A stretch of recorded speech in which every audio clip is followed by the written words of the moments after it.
Are you worried about the speaking section of the IELTS exam? Well, you're not alone.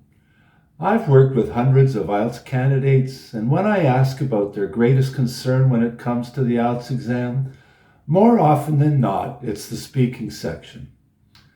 There are three parts to the speaking section.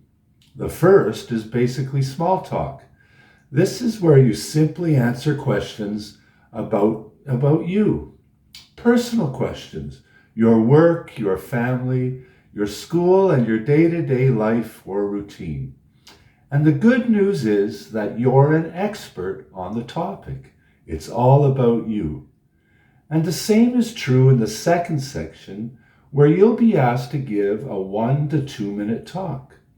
And while speaking for 2 minutes is a skill that most of us possess and can do without much difficulty, for some reason, when it comes to doing it on a test, we suddenly become intimidated or afraid. After your talk, in the third section of your test, the examiner will ask you some follow-up questions on the same topic as your talk. So in this video, I want to focus on part 2 and provide some tips for planning and giving your talk. And you can do this without feeling nervous. You can remain calm and confident. So the first tip is to simply plan clearly and concisely. Know exactly what you're going to say before you say it. I think what most of you may be most afraid of is having to be spontaneous or speak off the cuff. In fact, the time you're given, 1 minute, is plenty of time to prepare so that you can produce a well thought out and effective talk. So let's see exactly how you can best plan a simple structure and outline for your talk. The examiner will give you a card with the topic they want you to speak about. You'll also be given some note paper and a pencil, and you'll be given 1 minute to prepare. So using the cue card and note paper, you'll put together a brief outline of exactly what you want to say. Let me tell you the most important reason for having a clear outline.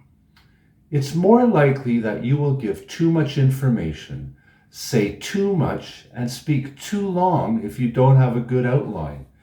The talk will be based on your personal experience and your ideas, your thoughts, your feelings, and your opinion. And remember, your opinion isn't something you're being marked on. There is no right or wrong answer.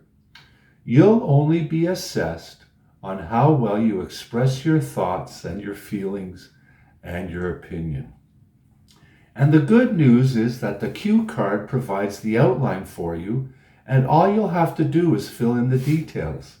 So my second tip is to just follow the outline you're given on the cue card. It's as simple as that. The questions are right in front of you.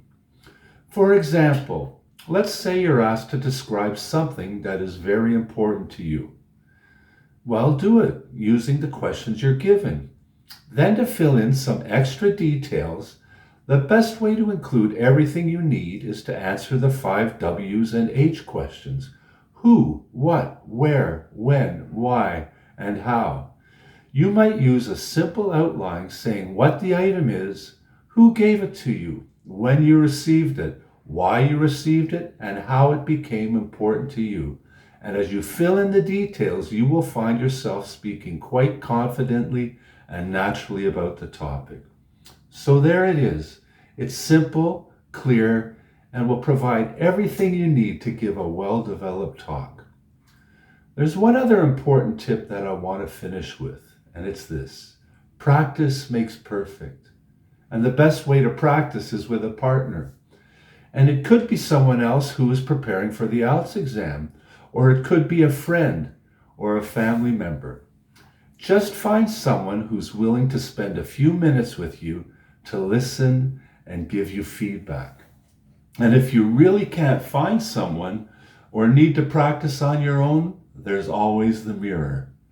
Or better yet, record your talks and have a listen. I hope this advice has been helpful.